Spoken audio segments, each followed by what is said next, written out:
Hello everyone, welcome to science talk academy. कैसे हैं आप लोग? बढ़िया। तो आज हम स्टार्ट करने वाले हैं नया चैप्टर जिसका नाम है वेक्टर्स। ठीक है, इस चैप्टर के अंदर हम वेक्टर्स का introduction, types of vectors and दो वेक्टर्स के बीच में एंगल कैसे निकालते हैं ये पढ़ने वाले हैं। ठीक है, तो सबसे पहले बात करते हैं वेक्टर्स क्या होते हैं। तो यूनिट एंड मेजरमेंट चैप्टर के अंदर हमने फिजिकल क्वांटिटीज पढ़ा था। फिजिकल क्वांटिटीज क्या होती है? जिनका हम मेजरमेंट कर सकते हैं। ठीक है, तो फिजिकल क्वांटिटीज दो टाइप की होती है। फर्स्ट वन होती है scalar quantities and second one होती है वेक्टर क्वांटिटीज।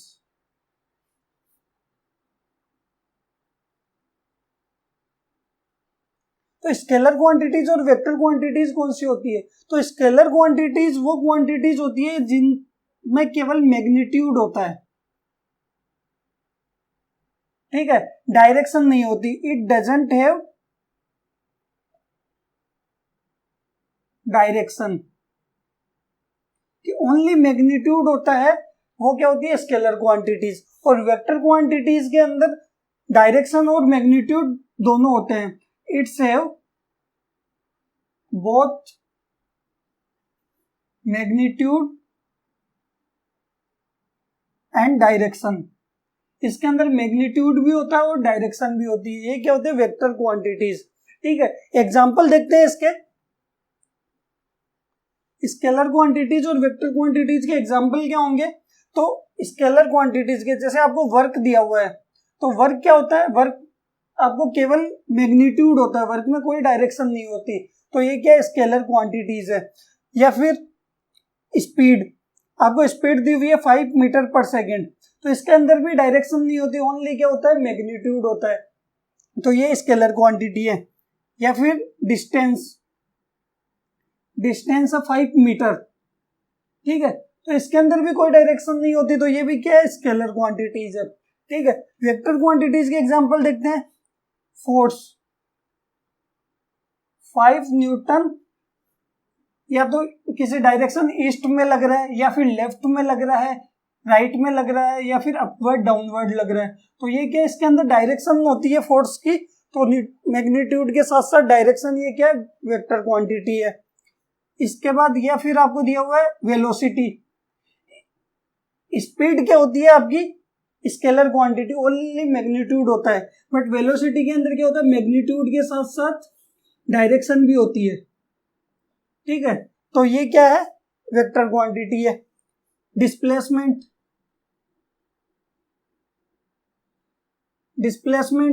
5 मीटर, तो नॉर्थ साउथ। ठीक है, तो इसके अंदर भी, तो इनमें डिफरेंस क्या होता है? स्पीड वेलोसिटी में डायरेक्शन का डिफरेंस होता है, क्योंकि इसमें मैग्नीट्यूड दोनों में होता है, बट इसमें डायरेक्शन नहीं होती है, इसके अंदर डायरेक्शन होती है। और यही सेम डिस्टेंस और डिस्प्लेसमेंट का होता है, कि इसमें ओनली मैग्नीट्यूड होता है, इसके अंदर मैग्नीट्यूड के साथ साथ डायरेक्शन भी होती है। तो ये वेक्टर्स के एग्जाम्पल। अब हम देखते हैं कि वेक्टर्स को रिप्रेजेंट कैसे करते हैं। Representation of vectors. तो वेक्टर्स का रिप्रेजेंटेशन कैसे किया जाता है? इसको एक एरो से रिप्रेजेंट किया जाता है। ठीक है, एरो का जो एंड पार्ट होता है वो क्या होता है? टेल। स्टार्टिंग पार्ट होता है वो हेड। और जो इस एरो की जो लेंथ होती है वो क्या होता है? क्वांटिटी का मैग्नीट्यूड। तो लेंथ क्या होगी? मैग्नीट्यूड। ठीक है, और ये किसको शो करता है? एरो डायरेक्शन को, कि किस डायरेक्शन में क्वांटिटी जा रही है आपकी। ठीक है, जैसे आपको दिया हुआ है, मान लीजिए force F equal to 100 newton. ठीक है, तो इसको वेक्टर फॉर्म में कैसे रिप्रेजेंट करेंगे? F vector equal to 100 Newton.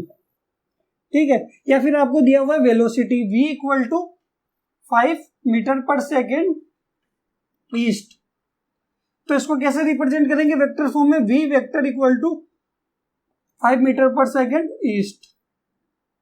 या फिर आपको एक्सेलरेशन दिया हुआ तो इसको A वेक्टर। तो इस तरह से आप वेक्टर को रिप्रेजेंट करते हैं। ठीक है, अब अगर मान लीजिए आपको दिया हुआ है कि A इक्वल टू 5 यूनिट। ठीक है, या फिर आपको दिया हुआ a mod equal to 5 unit. तो इसका क्या मतलब है, इन दोनों का मतलब है कि ये सिर्फ क्या कर रहे हैं, मैग्नीट्यूड शो कर रहे हैं,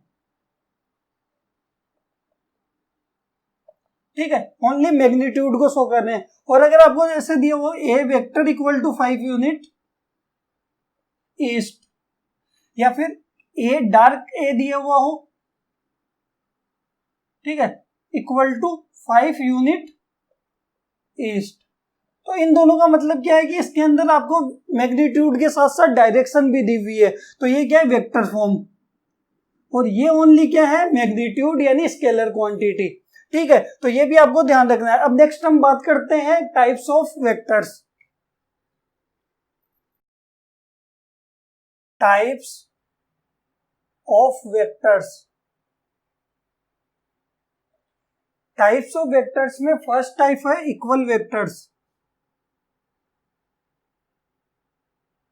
इक्वल वेक्टर्स क्या होते हैं कि आपके पास दो वेक्टर है, दोनों का मैग्नीट्यूड सेम है और डायरेक्शन भी सेम है, तो वो क्या होंगे, इक्वल वेक्टर्स। जैसे आपको दिया हुआ है एक vector a equal to 5 unit north, ठीक है, और b वेक्टर दिया हुआ है 5 यूनिट नॉर्थ, ठीक है। तो दोनों के क्या है, मैग्नीट्यूड भी सेम है और डायरेक्शन भी क्या है, डायरेक्शन भी सेम है, तो ये क्या हुआ, इक्वल वेक्टर। तो a vector equal to b vector, ठीक है। तो इसके अंदर क्या होता है कि both have same magnitude and same direction, कि दोनों के अंदर सेम मैग्नीट्यूड है और सेम डायरेक्शन है, ये क्या हुआ, इक्वल वेक्टर, ठीक है। सेकंड है इसका अनइक्वल वेक्टर। अनइक्वल वेक्टर क्या होते हैं कि जिसके अंदर मैग्नीट्यूड तो सेम होता है दो वेक्टर्स का, बट डायरेक्शन क्या होती है, डिफरेंट होती है। जैसे आपको दिया हुआ एक vector v1 equal to 5 metre पर सेकेंड ईस्ट एंड v2 दिया हुआ आपको 5 मीटर पर सेकेंड नॉर्थ, ठीक है। तो v1 है आपका ईस्ट में 5 मीटर पर सेकेंड, ठीक है, और v2 है नॉर्थ में 5 मीटर पर सेकेंड, तो 5 मीटर पर सेकेंड नॉर्थ में। तो v1 और v2 दोनों का क्या है, मैग्नीट्यूड तो क्या सेम है, बट डायरेक्शन दोनों की डिफरेंट है, तो ये क्या हुआ, अनइक्वल वेक्टर। तो when vectors have same magnitude but different direction is called as unequal vectors, ठीक है। थर्ड टाइप है इसका पैरेलल वेक्टर्स। तो पैरेलल वेक्टर्स क्या होते हैं कि जिनकी डायरेक्शन क्या होनी चाहिए, सेम होनी चाहिए, only direction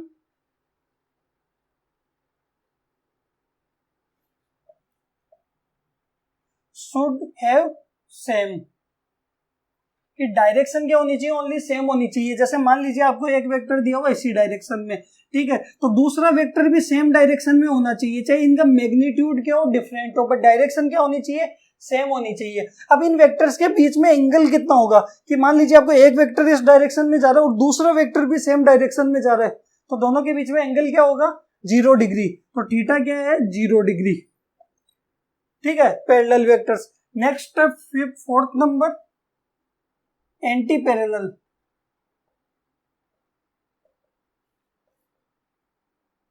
anti parallel vectors क्या होंगे कि दोनों की डायरेक्शन, दो वेक्टर्स की डायरेक्शन के वो डिफरेंट हो, कि एक वेक्टर इस डायरेक्शन में जा रहा है और दूसरा वेक्टर अपोजिट डायरेक्शन में जा रहा है, तो ये क्या होंगे, एंटी पैरेलल। तो डायरेक्शन क्या होनी चाहिए, डिफरेंट होनी चाहिए, ठीक है, अपोजिट होनी चाहिए। तो जैसे एक वेक्टर इस डायरेक्शन में जा रहा है एंड दूसरा वेक्टर इस डायरेक्शन में जा रहा है, तो दोनों के बीच में एंगल कितना होगा, थीटा क्या होगा, 180 डिग्री। तो एंटी पैरेलल वेक्टर्स में थीटा होता है 180 डिग्री, ठीक है। फिफ्थ नंबर देखते हैं, fifth collinear vectors. Collinear vectors कौन से वेक्टर्स होते हैं? वो वेक्टर्स जो सेम लाइन के अंदर फॉल करते हैं, एक ही लाइन के अंदर दो वेक्टर्स जा रहे हैं, वो क्या होते हैं? Collinear vectors. इसकी क्या डेफिनेशन होगी? When two vectors are falls in same line is called as collinear vectors. जैसे एक वेक्टर जा रहा है इस लाइन में, तो दूसरा वेक्टर भी सेम लाइन के अंदर जा रहा है, ये क्या होते हैं? Collinear vectors. ठीक है। 6 नंबर है कोप्लेनर।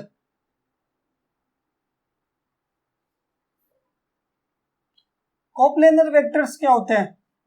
कि दो वेक्टर्स एक ही प्लेन के अंदर हो, वो क्या होते हैं? कोप्लेनर। क्या होगी इसकी definition? When two vectors are falls इन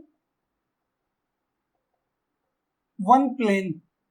अब वन प्लेन के अंदर दो वेक्टर्स फॉल्स कर रहे हैं, वो क्या होता है? कोप्लेनर। और दो वेक्टर्स हमेशा क्या होते हैं? एक ही प्लेन में होते हैं। दो वेक्टर, जैसे मान लीजिए आपके पास ये दो वेक्टर है, vector A and vector B, तो ये दोनों क्या करेंगे? ये प्लेन है, तो ये एक ही प्लेन के अंदर एडजस्ट करेंगे, एक ही प्लेन में फॉल करेंगे, चाहे आप इनको कैसे भी रख लो, एक ही प्लेन के अंदर ये फॉल्स करेंगे। तो हम क्या लिख सकते हैं? Two vectors are always coplanar. ठीक है, दो वेक्टर्स हमेशा क्या होते हैं? कोप्लेनर होते हैं। अब अगर तीन वेक्टर्स की बात करें, तो तीन वेक्टर्स कोप्लेनर होते हैं या नहीं होते? तो ये मान लीजिए तीन वेक्टर है, ठीक है, vector A, B and vector C. ठीक है, तो वेक्टर इन तीनों, ये एक प्लेन है, तो इसको ऐसे रखेंगे, तो ये क्या है? तीसरा वेक्टर क्या है? एक प्लेन में नहीं है, ये प्लेन से बाहर आ रहा है, तो ये एक प्लेन में नहीं है। और अगर इसी तीसरे वेक्टर को सी को हम ऐसे रखें, ठीक है, तो ये तीनों क्या एक प्लेन के अंदर है। तो तीन वेक्टर्स कोप्लेनर हो भी सकते हैं और नहीं भी हो सकते। तो हम क्या लिख सकते हैं? 3 वेक्टर्स मे बी और मे नॉट बी कोप्लेनर। ये तीन वेक्टर्स हो भी सकते हैं कोप्लेनर या नहीं भी हो सकते। ठीक है, तो ये हुआ कोप्लेनर। नेक्स्ट है 7th concurrent vectors. 7th concurrent vectors. तो कॉन्करेंट वेक्टर्स कौन से होते हैं? कि आपके पास 2, 3, 4 वेक्टर्स है और सारे एक ही सेम पॉइंट पे एक्ट कर रहे हैं, एक सेम पॉइंट से निकल रहे हैं, वो सारे क्या होते हैं? Concurrent vector. जैसे मान लीजिए आपके पास 4 वेक्टर है, तो vector F1, F2 vector, F3 vector and F4 vector. तो ये चारों क्या एक सेम पॉइंट पे क्या कर रहे हैं? एक्ट कर रहे हैं। तो ये वो क्या हुआ? Concurrent vector. तो हम क्या लिख सकते हैं? Acts on same point. Vectors acts on same point, ये क्या होते हैं? Concurrent vectors. ठीक है। 8 नंबर है जीरो वेक्टर। तो जीरो वेक्टर्स क्या होते हैं? नाम से ही आपको पता लग रहा है कि जिन भी वेक्टर्स का मैग्नीट्यूड जीरो होता है, मैग्नीट्यूड जीरो होता है, या फिर आप बोल दीजिए वैल्यू जीरो होती है, वो क्या होते हैं? जीरो वेक्टर होते हैं। ठीक है। अब हमें पता है कि वेक्टर्स के अंदर क्या होता है? डायरेक्शन भी होती है मैग्नीट्यूड के साथ साथ। तो इसकी डायरेक्शन क्या होगी? जीरो वेक्टर की डायरेक्शन होती है आर्बिट्रेरी। आर्बिट्रेरी का क्या मीनिंग होता है? इसका मतलब होता है कोई भी डायरेक्शन हो सकती है, एनी डायरेक्शन। ये क्या हुआ आपका? Zero vector. Next 9th number unit vector.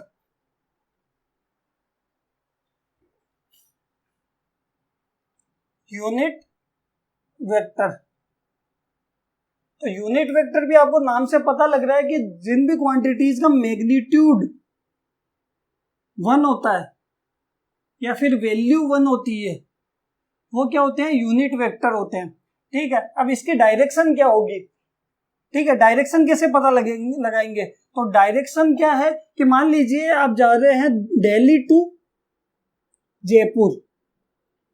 ठीक है, दिल्ली टू जयपुर जा रहे हैं, तो इसके अंदर हमें पता है कि जो यूनिट वेक्टर है वो बहुत स्मॉल होता है क्योंकि इसकी मैग्नीट्यूड क्या होता है 1 होता है, तो इसकी डायरेक्शन भी सेम डायरेक्शन होगी और इसका मैग्नीट्यूड क्या होगा 1। ठीक है, अब यूनिट वेक्टर को हम कैसे रिप्रेजेंट करते हैं, तो मान लीजिए आपके पास एक वेक्टर है ए, ठीक है, तो इसका यूनिट वेक्टर क्या होगा A cap.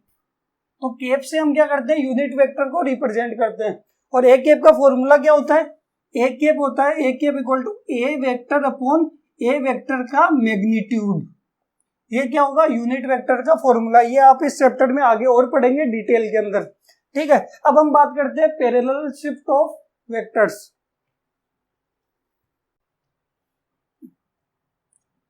Parallel shift of vectors. तो पैरेलल शिफ्ट ऑफ वेक्टर्स में क्या होता है कि आप किसी भी वेक्टर को पैरेलली शिफ्ट कर सकते हो, बस उसका मैग्नीट्यूड और डायरेक्शन क्या होनी चाहिए, सेम होनी चाहिए, यानी शिफ्ट पे बॉडी क्या होनी चाहिए, सेम होनी चाहिए। ठीक है, जैसे आपको एक वेक्टर दिया हुआ है, ठीक है, तो आप इसको पैरेलल शिफ्ट कैसे कर सकते हो कि इसकी डायरेक्शन भी सेम हो, बॉडी भी सेम हो, मैग्नीट्यूड भी सेम हो, तो ये क्या हो गया इसका पैरेलल शिफ्ट। ठीक है, तो body should be same on shift. ठीक है, या फिर आप मान लीजिए आपको दिया हुआ है एक vector F equal to 10 newton. ठीक है, और इसको हमें पैरेलल शिफ्ट कैसे करेंगे, vector F equal to 10 newton, तो इसका मैग्नीट्यूड भी सेम और डायरेक्शन भी शिफ्टिंग के बाद सेम है, तो ये क्या हो गया पैरेलल शिफ्ट ऑफ वेक्टर्स। अब पैरेलल शिफ्ट ऑफ वेक्टर्स का हम यूज लेते हैं जब दो वेक्टर्स के बीच में एंगल निकालना हो। ठीक है, तो नेक्स्ट हम पढ़ते हैं एंगल्स बिटवीन टू वेक्टर्स।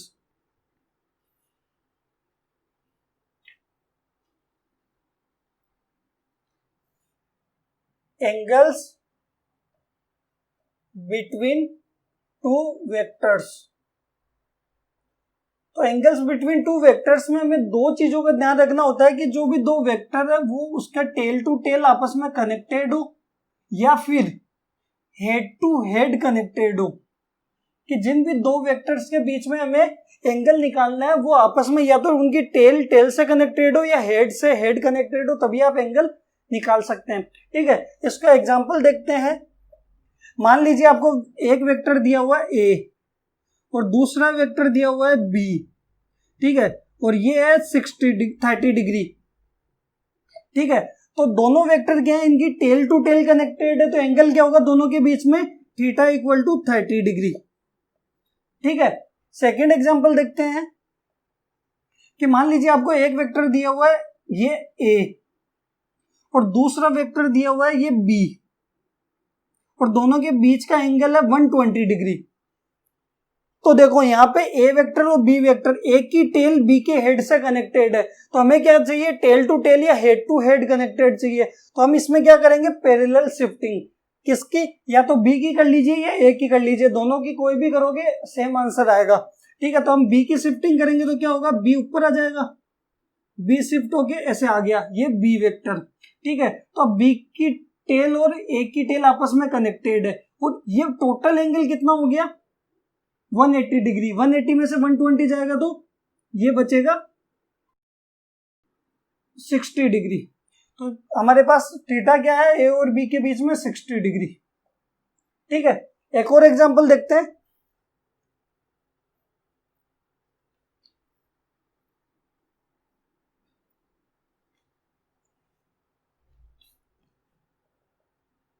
मान लीजिए आपको दिया हुआ ये वेक्टर बी और ये है वेक्टर ए। ठीक है, और दोनों के बीच में एंगल है 150 डिग्री।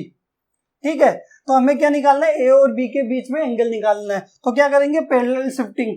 पहले बी की करते हैं, तो बी की करेंगे तो ये बी वेक्टर।